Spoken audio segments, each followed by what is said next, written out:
Республикасы президенти, Уралдық күштердің башқы қолбасшысы, Улуттық гвардияның өздік құрамы майрандық іс-шараларды өткөрүүгө тизилди. Улуттық гвардияның қолбасшысы, гвардияның полковниги Эргешев. Кыргызстандын эгемендүүлүгүнүн 32 жылдыгына арналган масштабтуу иш-чара Ош шаарындагы Алымбек Датка этнографиялык комплексинде тууну көтөрүү менен башталды. Өлкө башчы элин Кыргызстандын экинчи борбора тыккан Сулайман тоосу Акбура дарыясы менен белгилүү болгон кадимки улуу жибек жолунун боюндагы кереметтүү Ош шаарынан куттуктап, сыймыктанып турганын белгиледи.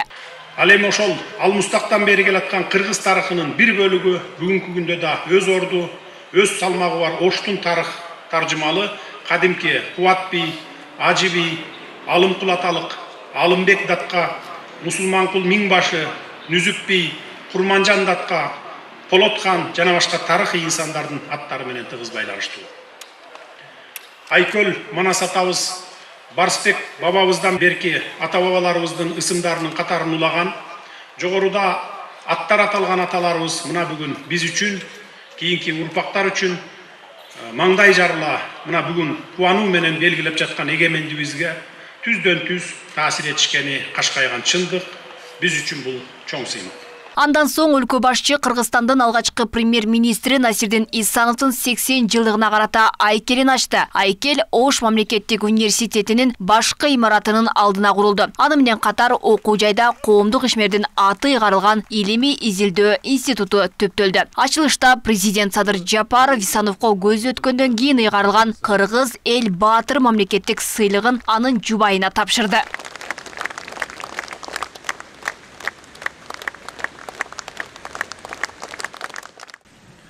Кыргыз СССРинин жогорку советинде Насирдин Исанов өкмөт башчылыкка шайланып жатып, сунушталган кызмат аны такыр кубандырбастыгын, тескерисинче тынчсыздандырып жатканын белгилеген. Кыргыз Республикасынын өкмөтүн жетектөөдө пландуу экономикадан базар экономикасына өтүү маселеси боюнча Насирдин Исанов өзүнүн конкреттүү сунуштарын алып чыккан. Анын сунуштары эң туура болгондугун кийинки окуялар далилдеди. Насирдин Исанович өзүнүн бай тажрыйбасын, терең билимин, интуициясын, башкаруучулук талантын ата мекендин кызыкчылыгына жумшаган. Бул дагы эненин баланы тарбиялашы, жоокерди дагы баатырды дагы, президентти дагы ойнайдан башталсын. Бул болсо 3 күндөн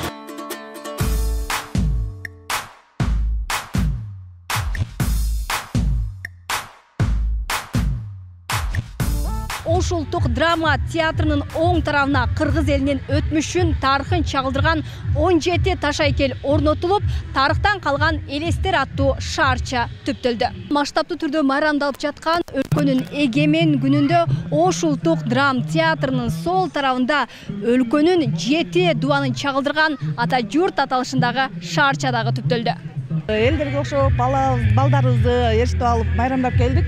Бүгүн ошол кыдырып наркы беттеги айкелдеринен таанышып чыктык. Эми бул жактагы ошол ар бир облустун өзүнүн баягындай мунарасы же болбосо эмнеси менен символ болуп жүрөт, айгүл менен ошондой коюлуптур. Ошону көрүп суктанып келатабыз. Жасагандарга, уюштургандарга аябай терең ыраазычылык билдиребиз. Аябай сонун болуп атат. Маанайыбыз жакшы, эл көп.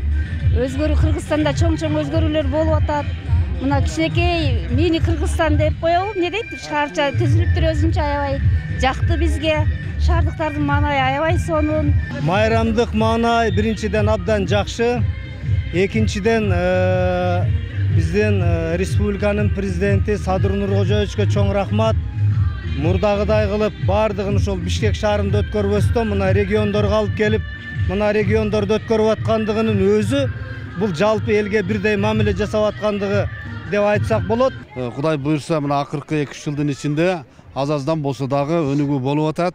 Аны биз көрүп турабыз. Биз эми өмүр бою өндүрүштү иштеп келип азыр пенсиядабыз. Бирок бизге абдан тез көрүнөт экен. Азыр өсүү жок дей албайбыз, болот. буюрса мындан дагы жакшы өнүгүүлөр боло берсин деген тилектебиз. Элбиз, мусулман элбиз, бир тууган элбиз, биз ынтымакта жашашыбыз керек. Ынтымакты баары жакшы бириктирип, эки элдин ынтымагын бириктириш мына могу аксакалдар. Туура. Ушул аксакалдарга жаштарга акыл насаат айтып туруш керек. Ынтымакка чакырып туруш керек. Майрамдык салтанат 16 улуттун өкүлдөрү катышкан Ош достуктун шаары аталышындагы фестиваль менен уланды. Анда татар, түрк, карачай, тажик, орус улуттарынын улуттук кийимдери, салт саналары даңазаланды. Ар улуттун ыр-би күйлөрү тартууланып, салтанат шаңга бөлөндү. Бүгүнкү майрамыңыздар менен бүгүн эгемендүүлүк күнүндө биз этникалык кыргыздардын атынан майрамга чыгып атабыз. Майрамда биз өзүбүздүн улуттук каада салтыбызды даңазалап, ошону укумдан тукумга калтырып, өзүбүздүн урпактарыбызга калтыргыбыз келет, ошону көрсөтүп жатабыз. Биз алып келген буюмдар ошо илгерки кыргыздардын ата бабадан сакталып келген, энелерден сакталып келген улуттук оймо чиймелер, сайма, кеште, таар согуу, айтып отурса көп.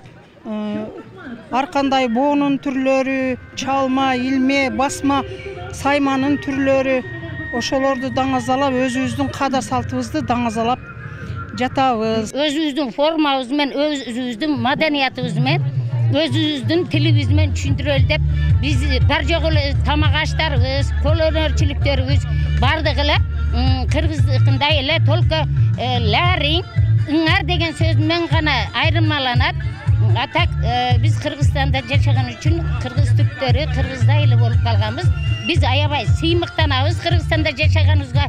Андан соң көз карансыздык майрамы кыргыз казак айтышы менен уланды. Эл аралык айтыш алгачкы агартуучу жазгы чакын Молдонияз Эрназарунун 200 жылдыгына арналды. Ага 4 мамлекеттен 16 төкмө акын катышууда. Айтыштын бүгүн 2-нчи күнү өтүп жатат. Байге фонду 3 миллион сом коюлган.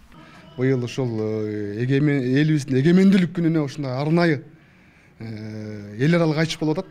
Бул жерден жөн эле казак-кыргыз айтышы эмес, бул жерде Монголиядан келген акындар бар, Өзбекстандан келген акындар бар. Ошолор менен мындай ынтымак, достук айтыш сонун уланып атат. Элдин баары биринчи күнү аябай ыраазы болуп, айтышты сүрөп, колдоп, дем берип отурду. Бүгүнкү мына кей финалдык айтыштары уланып атат. Буйруса, биринчи ат чуркайт, аттан да мурун тап чуркайт, таптан да мурун бак чуркайт дейт эмеспи? Ошол сыңарына кимдин табы, кимдин аты, кимдин табы чуркайт эмес, кимдин багы чуркайт деп акындын баары күбүрөнүп, кандай болот экен деп баары күтүп аткан маалы.